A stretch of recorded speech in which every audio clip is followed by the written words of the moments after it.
오늘 우리에게 주신 하나님 말씀은 사도행전 3장 1절에서 10절까지 말씀입니다.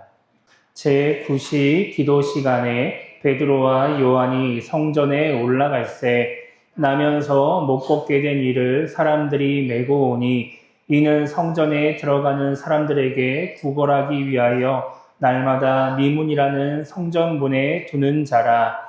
그가 베드로와 요한이 성전에 들어가려 함을 보고 구걸하거늘 베드로와 요한과 더불어 주목하여 이르되 우리를 보라 하니 그가 그들에게서 무엇을 얻을까 하여 바라보거늘 베드로가 이르되 은과 금은 내게 없거니와 내게 있는 이것을 내게 주노니 나사렛 예수 그리스도의 이름으로 일어나 걸으라 하고 오른손을 잡아 일으키니 발과 발목이 곧 힘을 얻고 뛰어 서서 걸으며 그들과 함께 성전으로 들어가면서 걷기도 하고 뛰기도 하며 하나님을 찬송하니 모든 백성이 그 걷는 것과 하나님을 찬송함을 보고 그가 본래 성전 미문에 앉아 구걸하던 사람인 줄 알고 그에게 일어난 일로 인하여 심히 놀랍게 여기며 놀라니라. 아멘. 우리는 지난주 사도행전 2장 42절에서 47절까지 말씀을 통해서 예루살렘 교회처럼 되기 위해 우리가 해야 할 일이 무엇인지 생각해 봤습니다. 우리 교회가 예루살렘 교회처럼 좋은 교회, 하나님의 은혜가 임하는 교회가 되기 위해서는 여러 가지 해야 될 일들이 있지만 우리가 기도를 제대로 해야 된다라고 지난주에 말씀을 드렸습니다. 나의 뜻을 이루기 위한 기도, 내가 원하는 것을 얻기 위한 그런 기도가 아니라 하나님과 소통하는 기도, 하나님의 뜻을 깨닫기 위한 기도를 해야 나의 생각을 내려놓고 또 하나님의 뜻에 순종하는 그런 신앙인이 될 수 있는 것입니다. 그럼 우리 모두가 그렇게 신앙생활을 할 때, 기도하며 신앙생활을 할 때 우리도 예루살렘 교회 성도들처럼 나의 유익을 포기할 줄 알고 또 아름다운 교회를 만들어갈 수 있다는 말씀을 지난주에 함께 나누었습니다. 오늘 우리가 읽은 말씀은 사도 베드로와 요한이 기적을 행하는 모습을 기록을 하고 있습니다. 오늘 말씀 1절을 보면 제9시 기도 시간에 베드로와 요한이 성전에 올라갔다 이렇게 말씀을 하고 있어요. 유대인들은 하루에 3번 기도를 했습니다. 보통 아침에 해가 뜰 때, 그리고 오늘 말씀에 나오는 제9시에, 그리고 해가 질 때 이렇게 3번 기도를 했어요. 그 중에서 이 제9시라고 하는 거는 지금 우리로 따지면은 오후 3시를 의미를 합니다. 그렇게 하루에 3번을 기도하는데, 유대인들은 그 시간 중에서 성전에서 기도를 하기도 하고, 성전을 향해 기도하기도 하고, 그렇게 행하는 것이죠. 베드로와 요한은 예수님을 믿는 사람이었지만, 유대인이었기 때문에 유대교의 전통을 따라서 신앙생활을 하면서 성전에 기도를 하러 간 것입니다. 나중에 초대교회라고 하는 공동체가 분리되기 전까지는 이 초대교회 성도들도 유대교의 관습을 따라서 신앙생활을 했습니다. 그러니까 성전에서 모이기도 하고 성전에서 기도하기도 했던 것이죠. 근데 그때 성전에 들어가는 미문이라고 하는 문이 있었어요. 근데 그 문에 태어날 때부터 걷지 못하는 장애를 가진 사람이 구걸을 하고 있었습니다. 이 당시 성전이 헤롯 대왕이 지은 성전인데, 성전이 그냥 단지 그냥 성전 건물만, 그러니까 성소하고 지성소가 있는 성전 건물만 딱 있는 것이 아니라 성전 건물이 가운데 있고 그 주변에 넓은 광장이 있고 그 광장을 보호하는 외벽이 크게 이렇게 둘러쳐 있었어요. 그러니까 엄청 큰 규모의 성전 건물이 들어서 있는 것이죠. 근데 이 성전 외벽에서 성전에 있는 뜰로 들어가는 문들이 한 9개 정도가 있었는데 그 중에 하나가 오늘 말씀에 나오는 미문이라고 하는 문입니다. 그러니까 성전에 들어가기 위해서 사람들이 지나다니는 문에 사람들이 많이 왔다 갔다 하니까 거기에 앉아서 구걸하는 사람들이 있었던 거예요. 그러니까 시장이나 이런 데보다 뭔가 우리가 그런 게 있잖아요. 이렇게 성전에 들어간다, 하나님께 제사를 드린다. 그럼 뭔가 좀 이렇게 긍휼한 마음을 가지고 뭔가 좀 좋은 마음을 가지고 지나가기 때문에 거기서 구걸을 하면은 조금 더 큰 이득을 볼 수가 있는 것이죠. 그래서 거기 사람들이 이렇게 모여서 구걸을 하는데 그 사람도 거기에서 구걸을 하고 있었다라고 하는 겁니다. 그런 상황 속에서 3절을 보면 그 사람이 베드로와 요한을 보면서 구걸을 했다 이렇게 말씀을 하고 있어요. 이건 베드로와 요한을 딱 불러가지고 돈 좀 달라 이렇게 구걸한 게 아니라 그냥 그 문에 다니는 여러 사람들을 향해서 구걸을 했을 거라고 이제 생각할 수 있어요. 이제 그 중에 베드로와 요한이 지나가면서 이제 그 소리를 듣게 되는 것이죠. 그렇게 구걸하는 소리를 들은 베드로와 요한이 갑자기 멈춰서서 그 사람을 보면서 그 사람에게 말을 하는 겁니다. 우리를 봐라. 이렇게 이야기를 하는 거예요. 그러니까 그냥 뭐 대부분의 사람들은 지나가면서 이렇게 동전 던져주고 그냥 지나가고 우리가 보통 이렇게 할 때마다 하듯이 뭐 그렇게 이제 구걸하는 이제 사람들을 도와주는데 베드로와 요한은 서가지고 그 사람을 바라보면서 날 좀 보시오, 날 좀 보세요, 막 이렇게 이야기를 하니까 뭔가 이 사람의 마음속에 기대감이 생길 수 있는 거예요. 아, 이 사람은 뭔가 좀 중요한 걸 주려고, 뭔가 큰 돈을 주려고 이렇게 말하는 거 아닌가? 뭐 이런 생각이 들 수 있는 것이죠. 그런데 그렇게 그 구걸하는 사람에게 우리를 봐라 이렇게 말하고 나서 베드로가 뭐라고 말하느냐? 6절을 보면 이렇게 말을 합니다. 은과 금은 내게 없거니와 내게 있는 이것을 내게 주노니 나사렛 예수 그리스도의 이름으로 일어나 걸으라 이렇게 말을 하죠. 2절을 보면 이 구걸하는 사람은 매일매일 사람들이 메고 와서 이 미문 앞에 놔두는 사람이었습니다.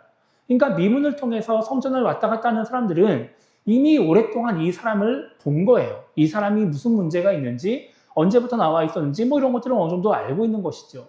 그러니까 베드로와 요한도 이 미문 앞에서 앉아 있는 이 사람을 자꾸 봤기 때문에 이 사람의 문제가 뭔지를 알고 있었고, 그래서 그냥 이 사람을 향해서 일어나 걸어라 이렇게 말을 할 수 있었던 겁니다. 그렇게 베드로가 이 사람에게 일어나 걸어라 라고 말을 하면서 오른손 잡아서 일으키니까 성경에 보면은 그 사람의 발과 발목에 힘이 들어갔다 이렇게 말씀하고 있어요. 그리고서 일어서게 되는 겁니다. 단지 그냥 일어서기만 하는 것이 아니라 8절을 보면은 걷기도 하고 뛰기도 했다라고 말씀하고 있어요. 다리의 모든 기능이 정상이 되었다는 거예요. 여러분 이 장면을 그냥 우리가 그냥 이 성경에 나오는 내용만 보면은 우리처럼 그냥 모든 몸이 이제 정상적인 사람이 뭔가 다리 움직이지 못해서 앉아있다 일어나는 것처럼 이렇게 생각할 수 있어요. 근데 제가 사역을 하면서 이렇게 태어나면서부터 하반신 마비를 가진 그런 장애인 분들을 몇 분 봤어요. 제 대학교 동기도 그랬고 몇 분 봤는데 원래 태어날 때부터 하반신 마비가 있으면 다리가 자라지 않습니다. 그래서 다리가 몸은 이렇게 일반인처럼 이렇게 덩치가 커질 수 있지만 다리는 작고 왜소해질 수 있어요. 그러니까 지금 뭔가 우리가 지금의 상황에서 상상을 해보면 단지 그냥 갑자기 앉아있던 사람이 일어나서 걷고 뛴 게 아니라 다리의 기능이, 뼈가, 뭐 근육이, 힘줄이 다 정상으로 모습이 변했다라고 볼 수 있는 거죠. 그러니까 이게 단지 그냥 앉아있던 사람이 일어나서 걸었다 이게 아니라 외형이 바뀔 수도 있는 뭔가 그러한 기적들을 하나님이 보여주셨다라고 볼 수 있는 거예요. 그러니까 사람들이 놀라는 겁니다. 단지 그냥 앉아있던 사람이 걸어다니고 뛰어다니네 이렇게만 생각하는 것이 아니라 아니 분명히 저 사람은 뭔가 신체적인 결함이 있었는데 뭔가 장애가 있을 뿐만 아니라 뭔가 외형적으로 보기도 문제가 있었는데 그 모든 게 정상이 되어서 걸어다니고 뛰어다니니까 그 사람을 보고서 놀랍게 여기게 된 것이죠. 그게 이제 오늘 말씀에 나오는 내용인 거예요. 지금 오늘 말씀에서 장애를 갖고 있던 사람에게, 그래서 구걸을 하고 있던 사람에게 놀라운 일이 일어났습니다. 그런데 한번 이 사람의 입장에서 한번 생각해 볼게요. 이 장애를 가지고서 구걸하고 있던 사람은 과연 지금 이 베드로와 요한을 바라보면서 이러한 기적이 일어날 것을 기대하고 있었을까요? 여러분 제가 만약에 이 사람이었다라고 한다면 베드로와 요한이 우리를 봐라 라고 말하면서 딱 주목하라고 했을 때 뭔가 저 사람을 바라보면 내가 일어나서 걷겠구나, 뛰겠구나 뭐 이런 것들을 기대할 수 있었을까요? 그냥 그런 것들은 뭐 기대하지 않는다 하더라도 저 사람이 나를 좀 고쳐줬으면 좋겠다 이런 마음을 가졌을까요? 아마도 가지지 않았을 겁니다.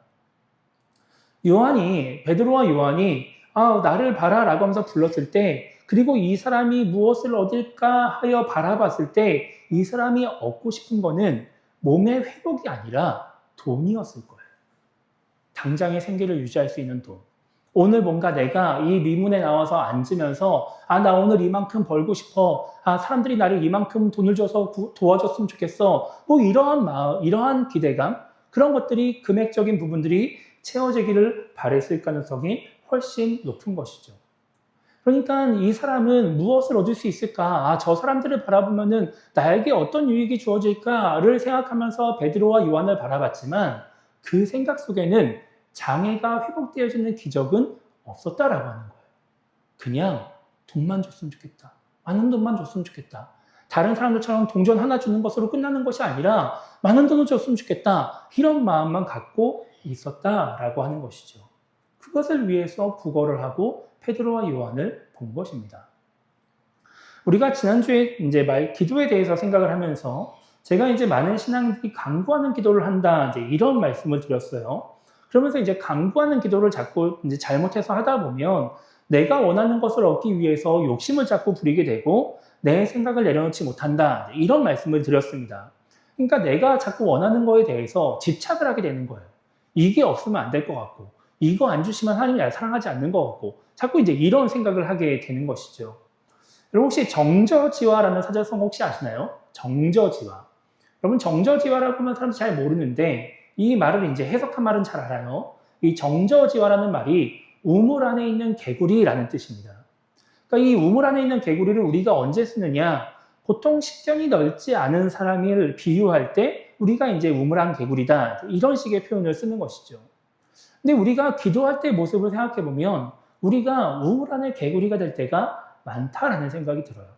뭔가 내가 삶에서 어려움이 있을 때, 또 문제가 생겼을 때, 그래서 뭔가 내가 원하는 것이 생겼을 때 우리는 자꾸 우물안 개구리처럼 변해가는 거예요.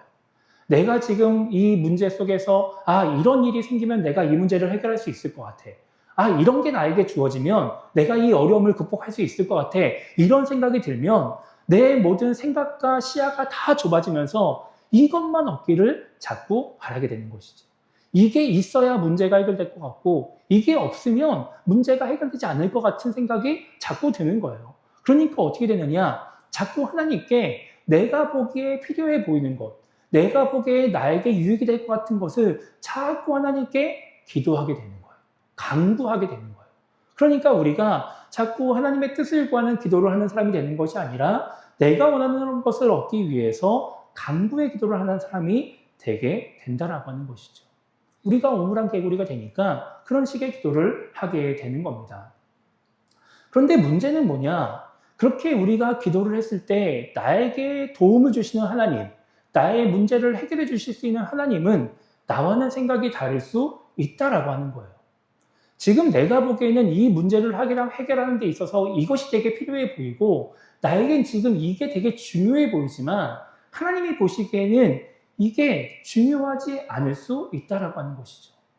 당장 눈앞에 있는 문제를 해결할 때는 이게 되게 중요할 수 있지만 조금 더 시간이 지났을 때에는 나에게 유익이 되지 않는다고 하나님은 보실 수 있는 거예요. 우리는 당장 요만큼밖에 바라보지 못하지만 하나님은 우리보다 훨씬 더 많은 것을 생각하실 수 있고 더 먼 시간을 바라보실 수 있는 분이기 때문에 우리처럼 당장의 필요를 채우기 위한 기도를 원하시는 것이 아니라 당장의 필요를 채워주기 위해서 무언가를 주시려고 하는 게 아니라 먼 미래까지 봤을 때 우리에게 유익한 것을 주시려고 할 수도 있는 것이죠. 그런데 우리가 그거를 이해하지 못하면 하나님이 답답할 수 있는 거예요. 하나님이 이상해 보일 수 있는 거예요. 하나님에 대해서 의심을 하게 될 수도 있는 것이죠. 여러분 만약에 여러분들이 하나님이라면 여러분들이 하나님이고 여러분들과 같은 사람의 삶을 인도해 줘야 된다면 여러분 어떤 도움을 주고 싶으세요? 뭐 당장은 도움이 될 수 있지만 나중에 가면은 유익하지 않을 그런 걸 그냥 주고 싶으세요? 아니면 당장은 조금 어려울 수 있어도 멀리 바라봤을 때 더 유익한 걸 주고 싶으세요? 여러분들이 하나님이라면 어떤 걸 주고 싶으실 것 같으세요? 당연히 더 먼 미래에도 도움이 될 것 같은 것을 주고 싶어 하시겠죠.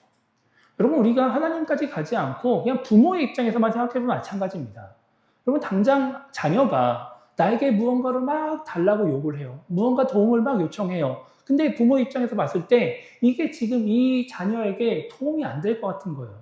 그러면 줘야 돼요? 안 줘야 돼요? 안 줘야죠. 요즘 저희 집 애들이 요리에 관심을 갖기 시작했어요. 요리. 저희 첫째가 이제 뭐 방학 숙제 중에 부모님에게 요리해주기 뭐 이런 게 있다는 거예요.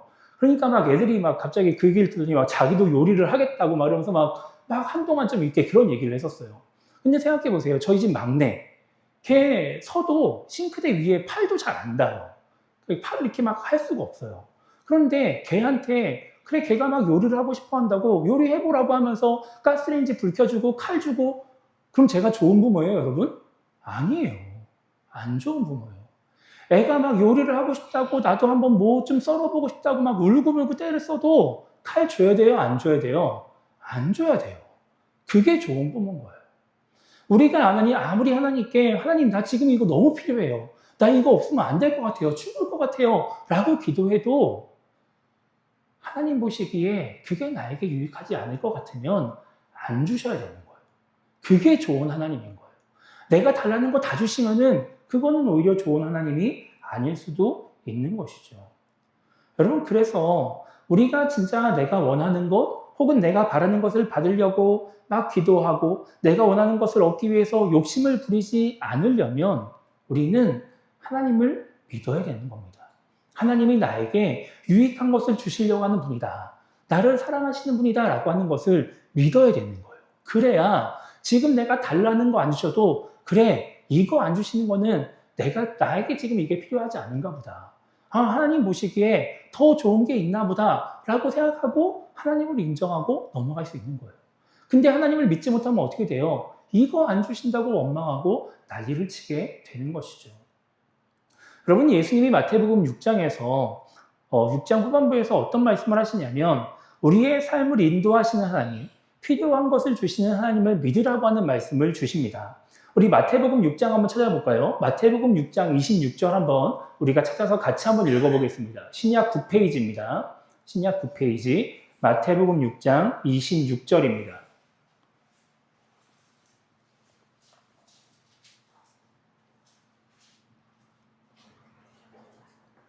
마태복음 6장 26절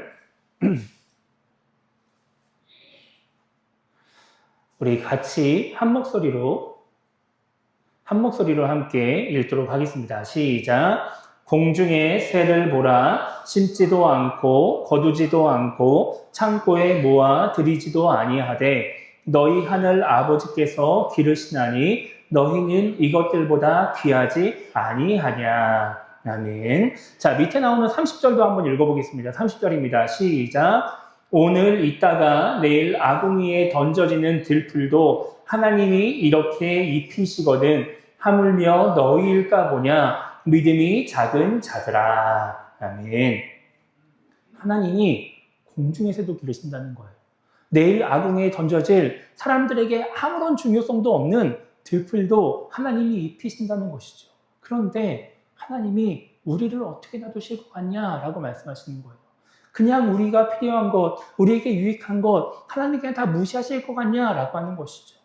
하나님이 다 생각하고 계신다는 거예요. 다 돌보신다는 것이죠. 입히신다는 것이죠. 나는 이게 없으면 죽을 것 같지만 하나님이 다 우리를 생각하고 계신다는 거예요. 그래서 32절에서 예수님이 뭐라고 말씀하시느냐 이렇게 말씀하십니다. 너희 하늘 아버지께서 이 모든 것이 너희에게 있어야 할 줄을 아시느니라 라고 말씀하세요. 하나님이 우리를 사랑하시니까 우리의 필요한 것, 나에게 유익한 것 다 알고 계신다라고 하는 것이죠. 여러분, 이 말씀은 기도하지 말라는 말씀이 아니에요. 간구하지 말라는 말씀이 아닙니다. 내가 바라는 것에 욕심을 부리지 말라는 말씀이에요.